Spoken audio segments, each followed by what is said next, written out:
You're listening to Baby Tenley's Heart. This rhythm and lyrics makes medicine for the soul. For every load I'm beating, this tiny It's a well-kept secret that Texas Children's Hospital has this studio for musical therapy. This is where Marielle Baird took the ultrasound recording of Tenley's heart and wrote this from her own. When I saw you for the first time, I said, thank you, Lord. So these broken heartbeats become the ostinato, or the bass beat, to this song. Tenley's mom, Kelly Kennedy, lives in the hospital waiting on a heart transplant for her daughter. She's number 2 on the list right now, but you never know whenever it's going to happen. She admits the worrying can wear down their spirit, which is why she says this song, to the beat of Tenley's heart, is helping. I cried like a baby. It was the most sentimental thing that has ever happened to us because, I mean, this was going to be our only memory of her. And as she gets closer to the top of the transplant list, Tenley's struggling heart still sings. Are you singing to me? When I walk in and Tenley sees me and I'm playing the guitar, she knows automatically that this is something that is good. But Tenley's tougher.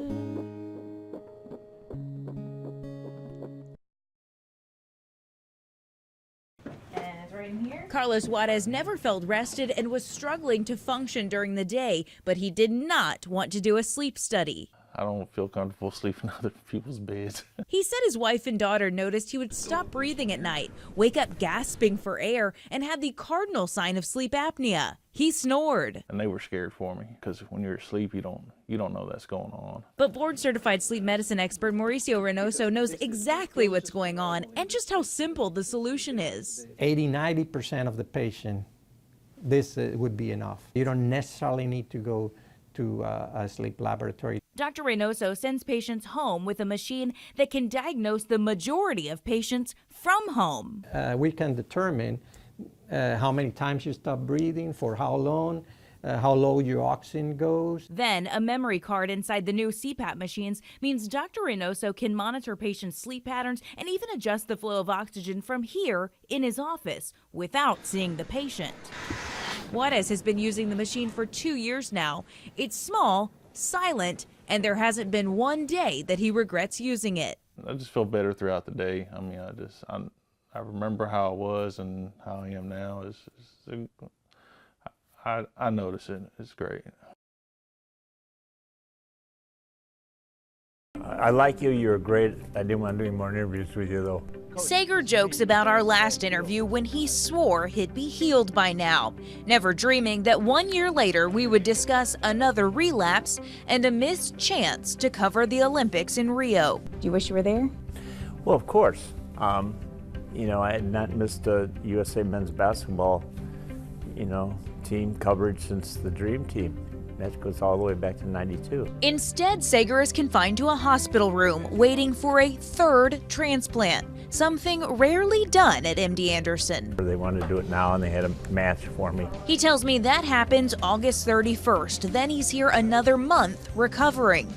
But he struggles with staying put. Even during his inpatient stay, Sager has disobeyed doctor's orders and made public appearances. I heard you're a little sneaky. Oh, no. You got out once. Like an inmate. You know what caught me once? I was watching my blood drip and getting my transfusion, and the USA team's in town had them unhook me, and I said I was going for a walk. I walked in the Toyota Center, and they gave me a standing ovation, put me on the board up above, and then Coach K asked me to speak to the team, and I did that, and then the next day it was all over the internet. He knows it has potentially dangerous side effects for some patients, but talking to people is where he thrives. That's why he replies to all of his fans who sent letters by the hundreds after his ESPYs speech. Craig, I've never been this happy in my life. You made a change in the way I will be forever grateful for. I'll never be able to repay you for what you did for me. Thank you, Mr. Sager. Sager embraces being a role model, and he cannot wait to be back at work. That's what he told the USA men's basketball team the day he snuck out of the hospital. When you get back, I'll be ready. I'll be ready for opening day, and when I meet and greet each one of you come back, I'll be able to greet you as a gold medal winner. USA men's basketball plays again tomorrow at 5 p.m. The women play at 1:30 Central Time. Haley Hernandez, KPRC Channel 2 News.